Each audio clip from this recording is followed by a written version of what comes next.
right, good evening, sports fans from around the world. Welcome to Sports After Dark. Episode, we're going to be taking a cursory look at some of the major happening in the world of sports today, and more importantly, sounding off some of the biggest topics and also overreacted to some others. And I'm not alone in the studio today. To get us all started today, let me welcome a man that has been doing this with me for a while right now. It goes by the name Jerome Obunita. Jerome, how are you doing today? And I'm good. As you can see, he go groove today. Okay, he said he go groove today. All right, let's actually introduce our special guest today to help us overreact to some of the biggest topics in the world of sports. And he's known by the name Groovy. Hey bro, how you doing today? I'm great. So happy to be here. Groovy way. It's time to groove, like you said. So, You know, let's groove today. I'm happy to be here. Pleasure. All right, a pleasure. To get things started today, I would like to start from a very massive controversial topic. While Laporta has done everything humanly possible to steady the ship, guys, and that has meant him taking massive decisions. And one of them had to be the firing of Xavi Hernandez. Xavi never liked that. And in a bid to spite him, he decided, guys, let me go for the jugular. And he decided to drop a hit. Now, when Lionel Messi had the opportunity to return back to Barcelona after the World Cup, everything was all set. La Liga said yes, and Barcelona board had said yes. But one man said no, that Lionel Messi, the greatest of all time in some people's books, or the greatest Barcelona player of all time, should not return to the club.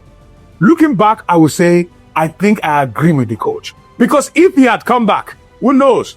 The Yamal we are celebrating today might not be in existence. Or some will say, what a joy it would have been for Messi to be on the left or the right and Yamal to play from somewhere else. Because they play in the same position. Or Messi should be somewhere and Yamal also plays somewhere. And Barcelona might have been unstopped.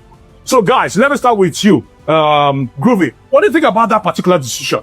Is it from a bad place, or do you think that Laporta robbed Barcelona of the opportunity to have Lionel Messi once again? Well, so obviously you said Xavi's side of the story, but you heard what Laporta said. He said that yes, that opportunity was there, but that the reason why he decided not to allow Messi to come was because he would have offset the wage structure in the club. We all know that Messi, obviously a player of his quality, what he has done for Barcelona, at some point itself, he's a blank check you'll be giving a player like that. And Barcelona were struggling, and I think they're still struggling financially. So for me, it was smart play by Laporta. Messi has gone. We did the goodbyes, we did the farewells, everybody cried. Good times. But yeah, allow the guy to go. You understand? Allow the guy to go. And to be honest, in his defense, you look at the club, they've been successful. They've won league titles, at least they've made some strides. But they have not won the Champions League. They have not won the Champions League. But look at Real Madrid assembling this person, assembling that person. But if you look at domestic success, you say that Barcelona have been able to still have enough success for them to be able to say, okay, in Laporta's regime, that yes, I was able to deliver. Now, Xavi definitely is spiteful, but basing everything based off, Lionel Messi, come on, you have to move on from Messi. One thing I want to say about this is that if Messi was still in Barcelona, you mentioned something about Lamine Yamal. Do you think Lamine Yamal will be able to have that shine that he's having on that right wing? That's just it. So he left at the right time. Let us leave it at that. Xavi is angry, he's vexed, but at the same time, Laporta for me did the right thing. All right, did the right thing. He said, let bygones be bygones. All right. He said, feel a bear. In the words of Groovy there. And Jerome, I know you are a Barcelona supporter. 100. But can you be objective to say that Laporta, for the greater good, did the right thing for Barcelona and Barcelona's future? This matter. I feel and I know there's something about Messi and La Liga. Messi that big product. What do you talk said though? Messi. Assuming Messi come back. Madrid now for the La Liga for the shake. Madrid accept or no. He went to France and 0 like no, that's it. But you don't feel compare France and Barca now. PSG that time, as when Messi came back to Barcelona, able will be saying equally good by it. Because you don't understand. Yamal now for be a more better player. Because there are some things Messi will be telling him inside that place, do like this, and he will do better. So, well, he didn't come, fine. But it would have been better. The team would have been better if Messi came back. All right. I'll leave it at that. All right, you leave it at that. I don't know, but if you'd ask me, I think Laporta did the right thing. Because Lionel Messi, he would have stunted the growth of Yabal. 100%. Jealousy. Okay. People's are the talker now. Oh, okay, let's try to start off on this. And I have no love lost between personally myself and John Big Mikel. And for people that probably were journalists where John Mikel played, John Mikel was a terrible person. He liked he helped some people though. But if you're a journalist, Mikel was very wicked to journalists. And I do not hide and say it. I'll say it to his face. I'll say it anywhere. At his back. I'll say it in his front. I'll say it in the side. Mikel was horrible. So to come and see that in this life, poetic justice happened. And that's a Mikel that did not like journalists is now doing journalist work. Some people say he's a pundit. I don't care. But he has a podcast and he's a journalist, in my own opinion, as we speak. And some people will say, this one, Mikel was fired and gets fired big time. Because clearly he does not like Arsenal. And his latest words about Arsenal, that if they win the title, they should be branded cheats. And they should be non-deserving of the title. And he will never think in his own mind that Arsenal has ever won the title because of the brand of football they play. You and I know this. Corners and free kicks and the dark art is what Mikel Arteta and the guys have done. But John Terry has said, whatever the case may be, provided you know how to defensively set up your team and also go in front and cause problem, that should not be an issue. So the question is, Mikel, what is your problem with Arsenal? Tell us the truth. Guys, do you think Mikel is objective? Or do you think probably he has an axe to grind and he's not being objective in his analysis? Jerome, let me start with you. What do you think about Mikel and his statements? Man, I think Mikel forget things so easy. Mikel of all people saying this about Arsenal. What did just today they win games? Not be pack box. Mikel forget.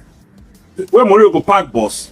And you bring him especially to go and kill the game. Remember. That was pack boss 9 years today they win now. Yeah, Mikel the cross line. Mikel doesn't cross the halfway line now. Because if he crosses the halfway line, Mourinho go deal with him. Defend Mikel. Mikel is not talking about Arsenal. So Arsenal uses corner kick to score, want to use free kicks to win. When naturally they would pack for boss when he was playing. Anyhow you want to win the league, it's nobody's business. Play and win. That was what Mourinho will deal with the likes of Mikel and Chelsea. And they were winning. Everybody were happy. Why blast Arsenal now? I think he's biased and he can forget so easily. Mikel, go and watch your tips. Go and watch what you did against Barcelona. You gave Barcelona a bad pitch so they cannot play the ball. Now you're saying Arsenal is using set piece and all that to want to win the league. So talk Jerry, okay, go check you to that play, Jerry. All right, I agree with what I want to think about Mikel and what he thinks about Arsenal and the dark art of football. Well, just like he said, Chelsea, for me, anybody that watched Chelsea over the years, their style of football has been defined by that Mourinho era. Yes, they've had success with Conte and the like, so, but you see that Mourinho style, pack the boss. That is what we know Chelsea for. And also, like he said, Mikel's instruction is do not cross the halfway line. In football now, modern football right now, every man counts, even down to the goalkeeper. You see strikers now, they're telling you it's not enough for you to just score. The football is evolving. You understand? And right now, what Mikel Arteta is doing with Arsenal is creating a style of football that is different to what people have seen before. Because Moyes said it in his interview when he was asked about it. He said that if all of us are playing the same way, football is going to be boring. Football is going to be boring. So if somebody comes to create something different, everybody is talking about it now. And you can see that a lot of things are even emulating the way that Arsenal is playing in terms of their set pieces. So for me, defend your set pieces. Defend. It's very simple. If you can now. If you can. If you did something for 20 years and you're not getting results, you're doing something different. 22 years, my 22 years. 22 years. I have been something different now. You want to win the league.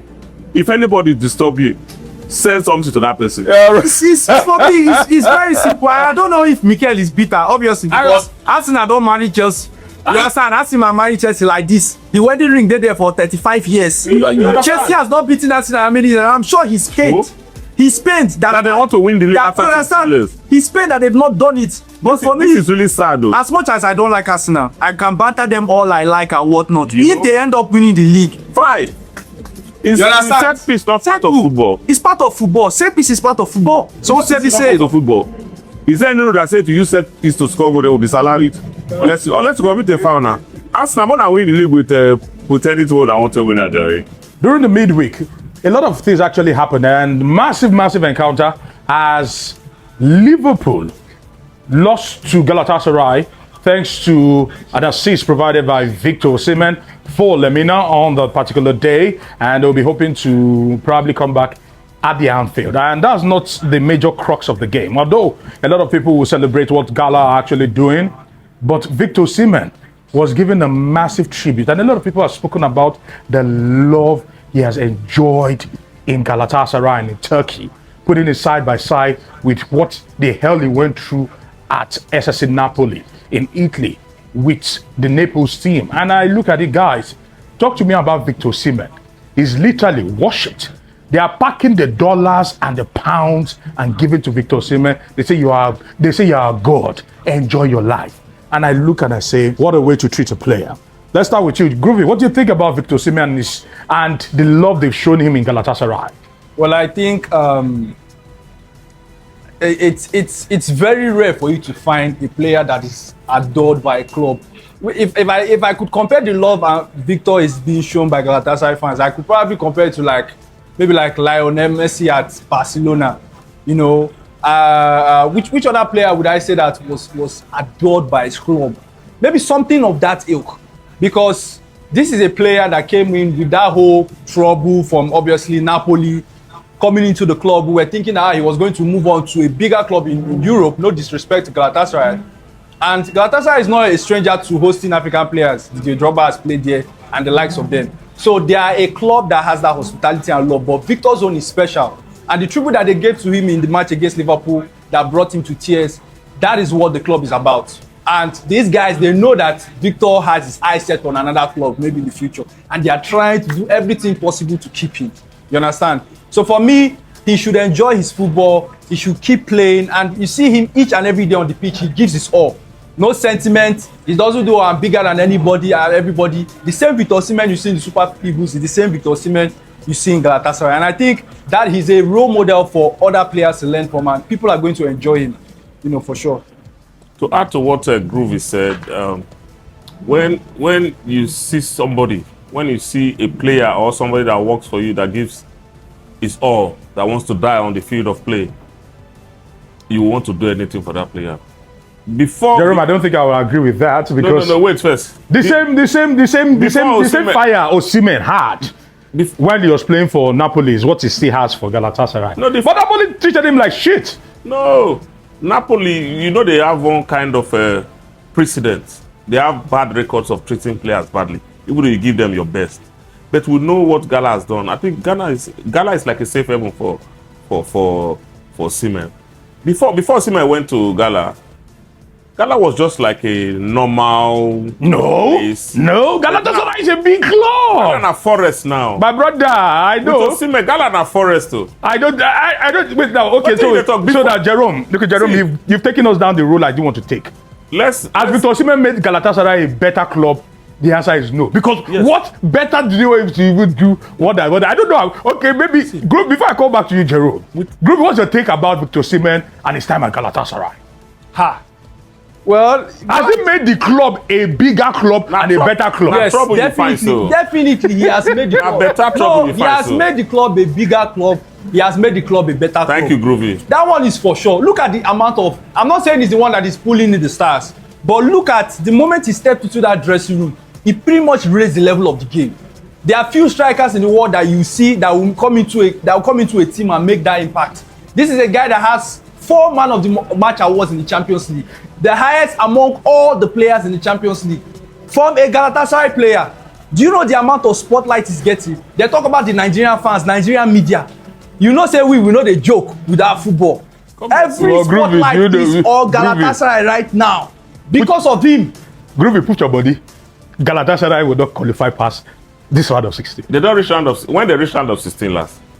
Put your body. I don't know. I don't know. When they reach round of 16 before last. Me, I don't even care. I don't even. As Osimhen For come me, now, I I already predicted. You don't see. I already predicted that Galatasaray would go past Liverpool because we already know. They will go past Liverpool. We already know what Liverpool is doing right now. They will go past Liverpool. But will they go past PSG? Will they go past Madrid? But no pom groovy. More reach that place first. See, come on. If normally before now, Liverpool go league Gala home and away now. Yes, now. Not this Liverpool team. This Liverpool team is terrible. This season, this Liverpool team is terrible. As bad as they are, they go still league Gala if to say Osimhen not there. Okay. Osimhen at Forest too. Don't forget he scored in that match. It was cancelled. Yes, now. So let's catch me. I thought you wanted to say he scored for real. Like I said, when they see when they score goal. Anything Osimhen they there for Gala now, he deserve it. And I thank Gala for doing all this for him. Thank God say that they appreciate the guy. Unlike some other people like Napoli and the rest. See the boy now they enjoy. And more things they come. All right. Somebody will go die for field. All right. I don't know. Groovy, I don't know if you're close to Victor Osimhen. So maybe if I invite you to the stadium because he left for me. The way they take enter the boy, water. I know. Maybe that make her perform. I know that. If he never see me, say, he don't go even greet me. I go greet him. No, but of course, we don't. Listen on the positive side. Brother, we don't need that for anything. Now, football-wise, you know, they separate the character from the football. Yeah. Football is day. Character-wise, everybody pick your own opinion of it. That's Groovy, want to say thank you very much for joining us today. So talk to us. What have you been doing since you left the Big Brother house? And because I've been seeing you. There was a certain time that Groovy, you're looking very groovy, you know. So what have you been doing? Groovy today. Well, as my name implies, I'm always grooving. Each and every day, I just try to do my thing, enjoy myself. Yeah. But at the same time, it's been 4 years. I'm grateful. I'm grateful because God has really done a lot for me, and He has really opened doors for me. And when you go on that kind of platform, it's always best that you come out and you just put yourself out there and you work. And that's what I've been doing. So right now, people are saying, "Oh, Groovy, they see you on Super Sports. They see you on this platform, this one or that one." All these things is just a product of the hard work and also just being given that opportunity. I've always been passionate about sports, for as long as I can remember, so for me, being able to now work within sports entertainment and also be able to work with brands and do different things, it's just a pleasure. And but Groovy, stop this thing you're doing. This is not fair. It's not fair because the point is you are trying to hold down sports and at the same time you're trying to chop from sports and at the same time chop from entertainment. It's not right. It's not right, my brother. Now why did Stick to one. Why did they call out sportainment? Okay. Block it. You don't blend the two. Sportainment. Correct. You understand? Okay. It's Nigeria. You must collect from everywhere. And your name too. They sell Groovy. We they all right. We want to say thank you very much, Groovy, for stopping by today and sounding up on some of the topics for us. Jerome, of course, always a pleasure. We'll do this again next week. But I wish Chelsea all the best and Groovy, Manchester United. I wish you all the best. See you in the Champions League. When? See you next season. Are you ready for me? Are you ready for me next season? Are you ready for me? Mona qualify first. Thank you very much. Thank you very much. Men I qualify first. The purport of our right. What is your quote? Where you quote? How is your quote? Where you quote? Okay, you don't say that Carrick. That Carrick could enter me on that day. Don't give up. You don't do like Mikel. You don't do like Mikel. I don't like the football. Thank you very much, guys. Always a pleasure. Thank you very much, guys. It's a wrap, man. It's a wrap.